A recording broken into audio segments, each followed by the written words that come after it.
Assassin's Creed Valhalla Bugs on the PS5. That's what we're here to talk about. Okay, so I have had Assassin's Creed Valhalla since pretty much not long after launch date, and it has been a blast. I want to start out by saying that, right? I don't want this to end up seeming like it's a bash video or something like that. No, that's not what this is. But on a game this big, there are bound to be bugs and issues. I expect they'll fix these issues with future software updates. One of the first things that I noticed was it would freeze every so often. And it wasn't all the time, but it happened multiple times. Usually it was just for a few seconds and then it would clear up and you could keep playing. But I had one time where it froze for probably like 20-30 seconds, and I thought maybe I was gonna have to force shut it down, you know, restart the game, close the app, whatever you want to call it. Something that's different in this game is the horse, your mount that you ride. You have the options of training it, and I highly suggest you do, because if you take just the horse right out the stable, when you're going up a hill, it is so slow. You might as well get off and run up it yourself. It's really slow. You have the option, you know, to giddy up or whatever you want to call it. But if it's going up a hill, it's you know, a steep incline, it's going to be considerably slow. But in some of the options of training, you have endurance training that the giddy up function will last longer. And you can also train your horse to swim, which is a cool new feature. That being said, the horse sometimes I have found to be faster than the longboat. And in the past on Assassin's Creed games, the ship has always been faster than the horse or the foot. But the horse is fast when it's on the road. You get off the road and it slows down tremendously. It's like the horse is thinking, when I get grass under my hooves, I just can't run that well. I don't know what the deal with that was. They were going for more realistic. I think they probably fell a little short in that area, because I think the horse would run just fine. I mean, it's not like these were paved roads way back in the day. Onto the longboat. Do not beach this thing very fast, okay? Slow down when you're going to beach it, because you can beach it and pretty much get it stuck. You'll have to run around, call it somewhere else, fast travel to the map else, whatever you want to call it. But I got it stuck one time where I couldn't get it unstuck. I just had to call it in a different location or fast travel. I forget what I did, but it wasn't coming out. The longboat, when you're traveling fast, it does not have a very good turning radius. You have to slow down. It gets difficult. And one of the glitches that I did have happen was I'm going down the river, and you know, in Assassin's Creed, if you pay attention to the map appears. It creates itself a little ways in front of you. The closer you get to it, the more details appear. And I'm going along the river, and all of a sudden a longboat falls from the sky. I laughed.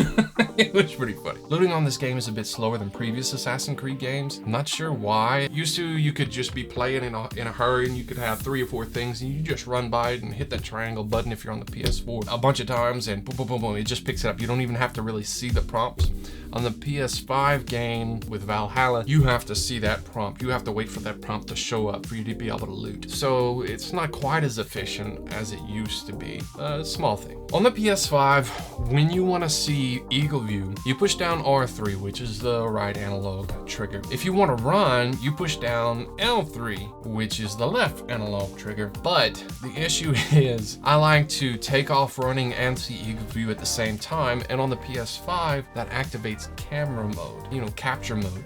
I cannot tell you how many times I've been in the heat of the battle and I wanted to run to the next place and I wanted to highlight my enemies, and I just ended up in capture mode.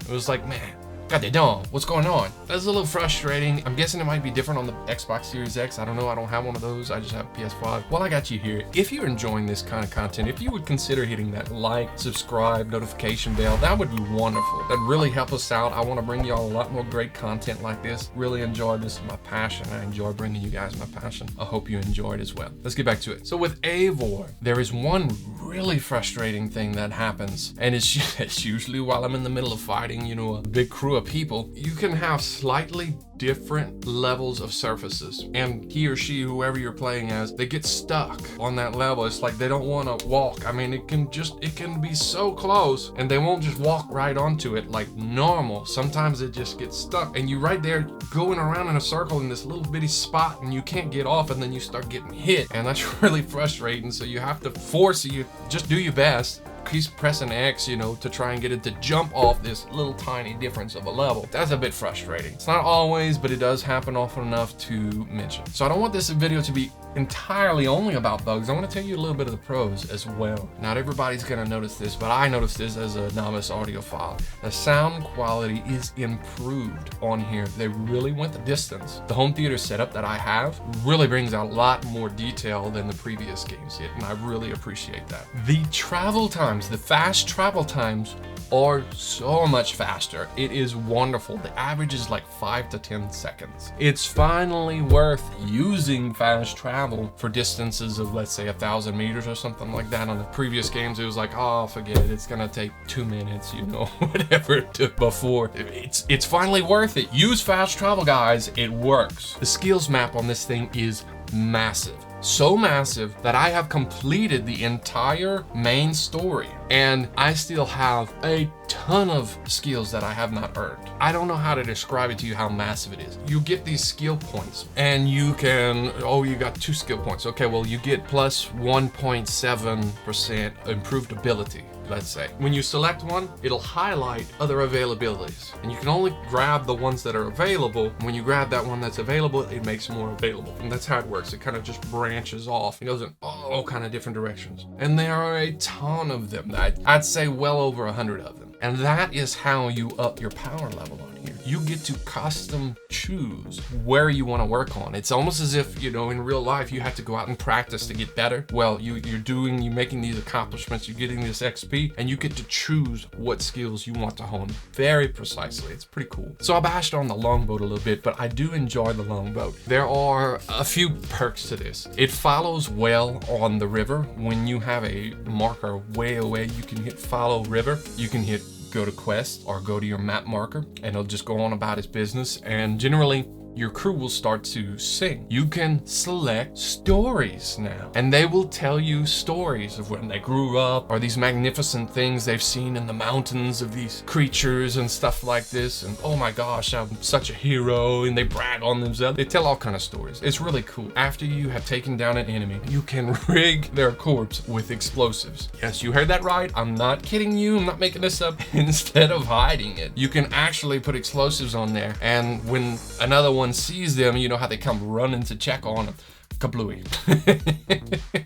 You have this village that you want to upgrade, and to be able to upgrade it, build buildings and upgrade the buildings and stuff like that, or farms or different things, you have to raid. And when you go on a raid, you can go by yourself if you like, but it's much better to bring your crew. You can get to them by land and then call them via your horn, or you can go on the longboat and it'll give you the option when you get close to push triangle on the PS5 to raid. It'll bring you straight in and everybody gets off the boat and you go raiding. You get these raw materials and supplies and stuff like that to bring back to your village and upgrade it. While you're raiding, you get to these locked doors. In some cases, you need a hand to break down the door, and so you have to wait for someone to come help you. You push the button for them to come help you, and y'all have to bust down the door together. And then when you get to these large chests, you need 2 people as well. Both of you have to break open the lid on this large chest. That's where most of the rewards are, on the large chest. The small ones you can still open by yourself. Some doors are barred from inside, and you'll have a little red marker on the bar. And let me just give you a little tip.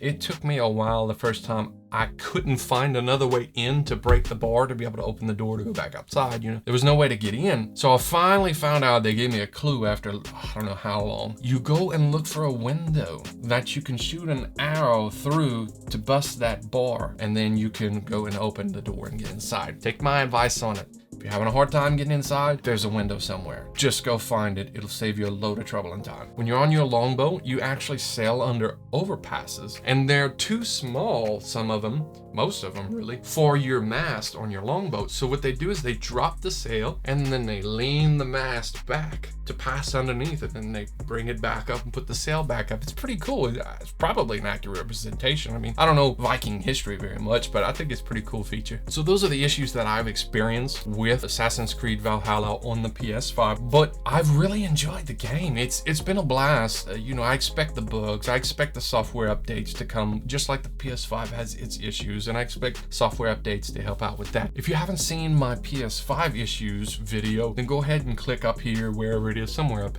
I don't know. Goddamn, where you at, chef? I have it up there. You can go check it out. If you enjoyed this video, if you could hit that like, subscribe, notification bell, that would be awesome. Any of them works for me. I mean, I'm just grateful you're here. It's December, so I'm gonna say Merry Christmas, Happy New Year, Happy Hanukkah, Happy Holidays, and all of the above. Y'all have a blessed one. Catch you next time.